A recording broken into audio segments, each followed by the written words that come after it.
Welcome to V M Rayalaseema mother food blogs. ఇవాళ మన variety snack item potato frankies. వీటిని కనుక పిల్లలకి చేసి పెడితే చాలా ఇంట్రెస్టింగ్గా ఎంజాయ్ చేస్తారు. చాలా టేస్టీగా ఇంట్లో ఉండే ఇంగ్రీడియంట్స్తోనే రుచిగా ఈ స్నాక్ రెసిపీని చేసుకొని సాయంత్రాన్ని సరదాగా ఎంజాయ్ చేయొచ్చు. ఈ రెసిపీని ఫస్ట్ నుంచి లాస్ట్ వరకు స్కిప్ చేయకుండా చూసి ట్రై చేయండి. చాలా టేస్టీగా ఉంటాయి. మరి ఈ పొటాటో ఫ్రెంకీ తయారీ విధానం చూద్దాం. ఈ రెసిపీకి ముందుగా ఒక మిక్సింగ్ బౌల్లో 1 కప్పు గోధుమ పిండి, రుచికి సరిపడా సాల్ట్, కారం, 1 టేబుల్ స్పూన్ జీలకర్ర వేసి బాగా మిక్స్ చేసుకోవాలి. ఇప్పుడు అందులోనే కొంచెం కాంచిన నూనె కానీ నెయ్యిని కానీ వేసి పిండికి పట్టేలా చూపించిన విధంగా రబ్ చేస్తూ కలపాలి. పిండిని ఇలా అంటుంటే ముద్ద అవ్వాలి. అప్పుడే ఆయిల్ సరిపోయినట్టు. లేకపోతే ఇంకొంచెం యాడ్ చేసుకొని కొన్నిగా వాటర్ యాడ్ చేసుకుంటూ చపాతీ పిండిలా సాఫ్ట్గా కలుపుకోవాలి. పిండిని ఎంత బాగా కలుపుకుంటే అంత క్రిస్పీగా ఫ్రెంకీస్ వస్తాయి. కలిపిన ఈ పిండి ముద్దని కవర్తో కప్పి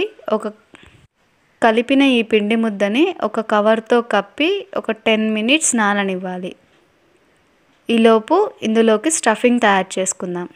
ఒక మిక్సింగ్ బౌల్లో ముందుగా ఉడికించి మ్యాష్ చేసుకున్న 3 మీడియం సైజ్ ఆలూని వేసి అందులోనే రుచికి సరిపడా సాల్ట్, కారం, 1/2 టేబుల్ స్పూన్ పసుపు, 1/2 table spoon garam masala, 1/2 table spoon అల్లం వెల్లుల్లి పేస్ట్, సన్నగా తరిగిన ఆనియన్స్, 2 టేబుల్ స్పూన్స్ నిమ్మరసం యాడ్ చేసి వీటన్నిటిని బాగా మిక్స్ చేసుకొని మూత పెట్టి ఉంచాలి. తర్వాత నానిన పిండి ముద్దని తీసుకొని మరోసారి మళ్ళీ బాగా ప్రెస్ చేసుకొని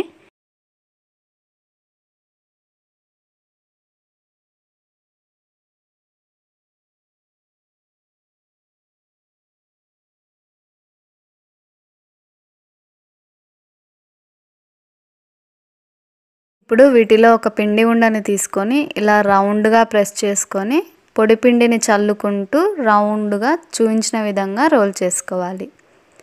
ఇలా ఎడ్జెస్ని పతలాగా అనుకుంటూ పల్చగా రోల్ చేసుకొని తయారు చేసుకున్న స్టఫింగ్ని షీట్ మొత్తం చూపించిన విధంగా అప్లై చేసుకోవాలి.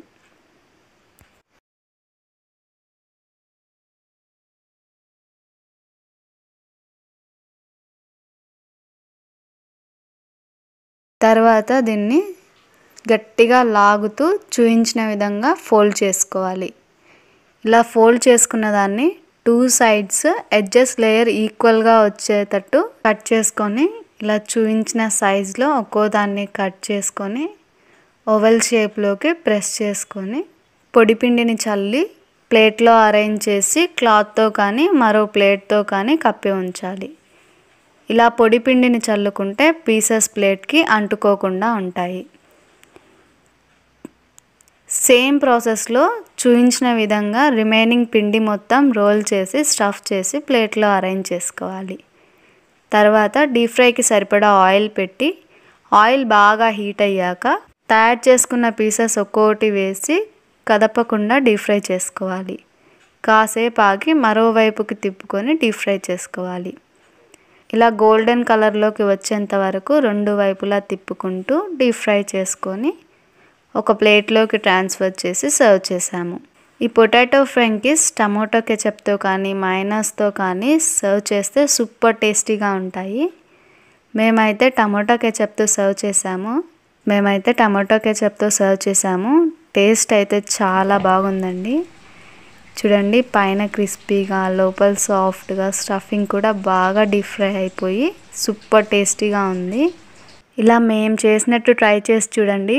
చేసినవి చేసినట్టే ఖాళీ చేసేస్తారు. అంత టేస్టీగా ఉంటాయి ఈ పొటాటో ఫ్రెంకీస్. పిల్లలైతే ఎన్ని తిన్నా కానీ ఇంకా కావాలని అడిగి మరీ చేయించుకొని తింటారు. అలాగే మీరు ట్రై చేసిన ఆ రెసిపీ పిక్ని మా ఇన్స్టాగ్రామ్ని ఫాలో అవుతూ నాకు ట్యాగ్ చేయండి. ఈ రెసిపీ పిక్ని మీ ఫ్రెండ్స్తో, రిలేటివ్స్తో, కొలీగ్స్తో షేర్ చేసి మా రెసిపీస్ మీకు ఎలా అనిపిస్తున్నాయో కామెంట్ చేయండి. మమ్మల్ని ఇలాగే ముందుకు నడిపిస్తారని ఆశిస్తూ thank you for watching friends.